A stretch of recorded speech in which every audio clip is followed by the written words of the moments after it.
AP assembly ఎన్నికల polling శాతంపై రోజురోజుకు అనుమానాలు పెరుగుతున్నాయని మాజీ మంత్రి అంబటి రాంబాబు అన్నారు. వాటిని నివృత్తి చేయాల్సిన అవసరం ఎన్నికల సంఘానికి ఉందన్నారు. ఇవాళ పలువురు వైసీపీ నేతలు ఏపీ ఎన్నికల ప్రధాన అధికారి వివేక్ యాదవ్ను కలిశారు. ఏపీలో పోలింగ్ శాతం వివరాలపై తమకు అనుమానం ఉందన్నారు. పోలింగ్ శాతాన్ని ఈసీ 3 సార్లు వేరువేరుగా వెల్లడించారన్నారు.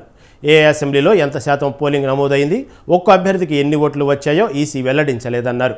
ఫామ్ 20 సమాచారాన్ని వెంటనే అప్లోడ్ చేయాలని అంబటి ఈసీని డిమాండ్ చేశారు. అథారిటీ మీద అనుమానాలు కలిగేటువంటి అవకాశం ఉంది కాబట్టి వాటినన్నింటినీ నివృత్తి చేయవలసిందిగా ఈ రోజున ఎన్నికల కమిషన్ ఆఫ్ ఇండియా ఆంధ్రప్రదేశ్ని వచ్చి మేమందరం కూడా వెళ్ళి విటనపూర్వకంగా ఒక దరఖాస్తుని, ఒక రికమెండేషన్ని వారికి ఇవ్వడం జరిగింది. దీన్ని ఎవరు మద్దతు ఇస్తారా ఎవరా అనేది this is not election, this is doubts. అది ఒక మంచి వాతావరణంలో ఆ డౌట్స్ని తీర్చాల్సిన బాధ్యత ఎలక్షన్ కమిషన్కి ఉంటుంది.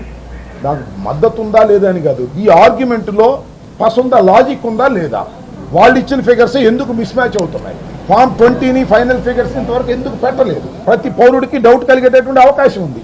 ఓట్ ఫర్ డెమోక్రసీ వారు దేశవ్యాప్తంగా దీని మీద చర్చ పెడుతున్నారు. పరకాల ప్రభాకర్ గారు లాంటి వాళ్ళు ఓట్ ఫర్ డెమోక్రసీలో ఒక ముఖ్యమైనటువంటి వ్యక్తి. ఆయన చాలా చోట్ల సెమినార్స్లో మాట్లాడుతున్నారు. సంథింగ్ ఏదో జరిగింది, డౌట్స్ కావాలి, మాకు ఆ డౌట్స్ తీర్చాలి అని అడుగుతా ఉన్నారు. దాని ప్రకారం మేము అడుగుతా ఉన్నాం. దీని నుంచి స్లోగా అందరూ కూడా ఏదో జరిగింది ఏదో జరిగింది ఏదో జరిగింది అనేటువంటి భావనలోకి రావటం ప్రజాస్వామ్యంలో సరే. 2024 ఎన్నికల ప్రొసీజరే రాజ్యాంగబద్ధంగా జరగాల్సినటువంటి సిస్టాన్ని సరి అయిన క్రమంలో జరిగిందా, అకౌంటబిలిటీ అనేది కనిపిస్తూ ఉందా.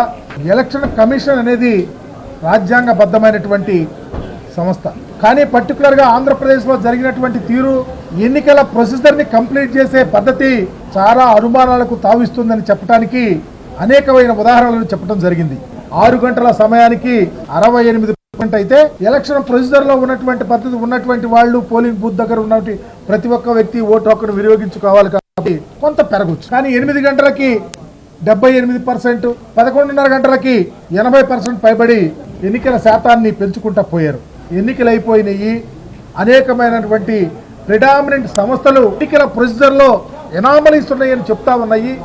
ఆ క్రమంలో ఈ రోజుకి ఆంధ్రప్రదేశ్లో ఉన్నటువంటి ఎన్నికల కమిషన్ ఈ ఓట్లు పోలైనవి, ఈ ఓట్లు ప్రధాన వ్యక్తికి ఈ విధంగా వచ్చిందని చెప్పే పరిస్థితి లేకపోవటానికి కారణాన్ని వెతుక్కోవాల్సి వస్తుంది.